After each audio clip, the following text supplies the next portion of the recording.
পোনা এৰিছিলোঁ প্ৰায় 5.5 লাখ টকা।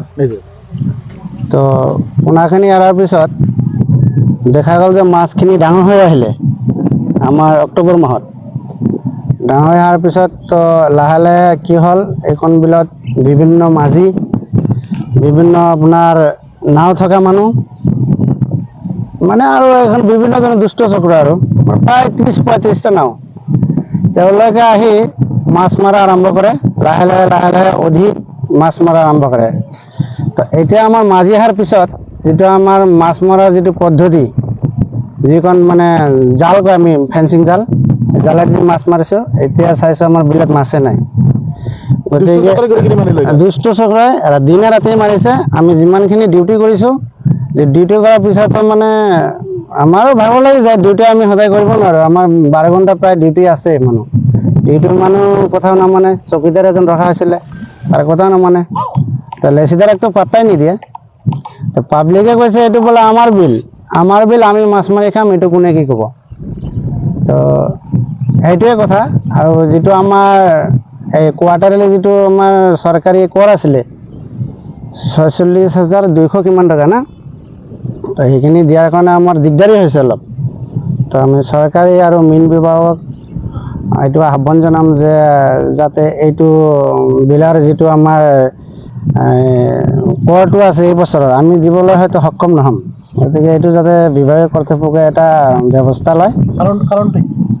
কাৰণটো মানে মানুহে অধিক মাছ মাৰিছে, মানে এবাৰ নেট জালেই হওক, তাৰ বিভিন্ন যিটো চাইনিজ জাল বুলি কয়, বিদেশী জাল বুলি যোনটো কয়, আমি সেই জালটো দি বহুত মাছ মাৰিছে দুষ্ট চক্ৰই। সেইটো আমাৰ বন্ধ কৰি দিব লাগে ডিপাৰ্টমেণ্টৰ পৰা। আপোনালোকে যোগাযোগ কৰিছিলে নাই? আমিতো 2-3বাৰ যোগাযোগ কৰিছোঁ। যেতিয়া মাছ মৰা আৰম্ভ হ'ল, যোগাযোগ কৰি তেওঁলোকে কৈছে যে না, আমি ব্যৱস্থা কৰিব নোৱাৰোঁ, প্ৰশাসনে এইটো ব্যৱস্থা ল'ব। তো প্ৰশাসনে কৈছে যে আমি ব্যৱস্থা ল'ব নোৱাৰোঁ। এইটো আপোনালোকে বিভাগত কৰিছে? আমি এতিয়া বিপদত পৰিছোঁ। আমি কিস্তি দিবলৈ আমাৰ মানে এতিয়া পইচাই নাই। এই দুষ্ট চক্ৰখিনি কি মানে নাকি লগাব পৰা নাই? নাকি লগাব পৰা নাই, আৰু আমি ধৰিব নোৱাৰোঁ। মানে সিহঁতে ৰাতি আহে, যিহেতু ৰাতি অহাৰ কাৰণে আমাৰ চিনাক্ত কৰিবলৈ দিগদাৰী হৈছে, কোন মানুহ কি। লাইট মাৰিলে পলাই যায়। যদি আমি লাগে আমি ধৰি দিম, প্ৰশাসনে আমাৰ লগত থাকিলে। আৰু আপোনালোকে দেখিছে এইফালে বিভিন্ন জেগাত নেট মাৰিছে। এইটো নেট মাৰাটো এইটো আইনীভাৱে মানে অবৈধ। নেটটো কেতিয়াও মাৰিব নোৱাৰে বিলত। আৰু নেট মাৰাৰ কাৰণে যে আমাৰ পৰা কিবা লেচিদাৰৰ পৰা পাৰ্মিশ্যন লোৱা নাই, নিজ ইচ্ছামতে মাৰিছে। তো সেইটো কাৰণে আমি অলপ বিপদত পৰিছোঁ। এতিয়া আমি প্ৰশাসন বিভাগ, মীন বিভাগ, আমাৰ মন্ত্ৰী অতুল বৰা ডাঙৰীয়া মীন বিভাগৰ, তেখেতক আহ্বান জনালোঁ আজি আপোনালোকৰ যোগেদি। তো যাতে কিবা এটা ব্যৱস্থা লয়, নহ'লে আমাৰ কিস্তি এবাৰ আমি দিব নোৱাৰিম। মানে এইটোৱে আহ্বান থাকিল। মই বিলখানি 2019 লৈছোঁ, 26লৈকে আমাৰ টাইম।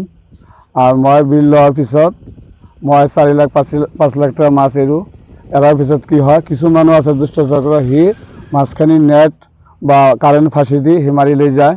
তাৰপিছত কি হ'ল, আমাৰ যে বিলত ৰেভিনিউখিনি সেইখিনি মই দিব নোৱাৰোঁ।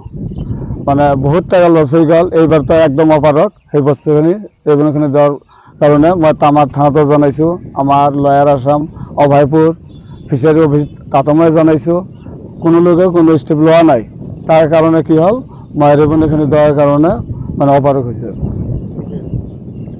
কিমান টকা দিব লাগে? 1,85,000 টকা ইয়াৰলি দিব লাগে। কোনে আচলতে মাছখিনি কোনে মাৰিছে? আছে কিছুমান আছে, 30-35টা নাও আছে তাত। ৰাতি আহে, দিনততো সেই নাওখিনি ডুবাই থয় পানীত, ৰাতি ওলাই লৈ কাৰেণ্ট ফাঁচি নেট দি মাৰে। মই ডিউটি আৰু কিমান দিম? কি জনাব?